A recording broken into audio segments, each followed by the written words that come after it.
Hello everyone, চলে এলাম তোমাদের সামনে একটা দারুণ মুখরোচক খাবার নিয়ে, পেয়ারা মাখা। তো চলো, জ্বর কিংবা মুখে স্বাদ না থাকলে এভাবে কিন্তু আমরা একবার পেয়ারা মেখে খেয়েই দেখতে পারি।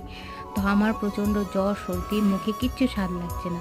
তো চলো, বরমশাই নিয়ে এসে রেখেছিলো পেয়ারা। তো পেয়ারার কিন্তু অনেক বেনিফিটস আছে, তোমরা জানোই। তো ভাবলাম যে চলো মেখে নিই। তো নিয়ে নিয়েছিলাম বিট নুন, একটা কাঁচা লঙ্কা, একটু ঝাল ঝাল করে খাবো বলে। আর নিয়েছিলাম গাছ থেকে টাটকা লেবু পাতা, তো গন্ধরাজ লেবুর পাতা, তো দারুণ সেন্ট হয়। আর নিয়ে নিয়েছিলাম একটু লেবুর রস।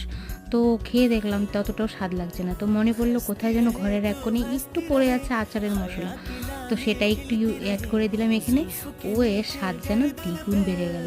তো চলো, আমি তো টেস্ট করে নিয়েছি আর এখন তোমাদের সাথে শেয়ার করছি। আর দেখো, ছেলে খেয়ে বলছে দারুণ হয়েছে।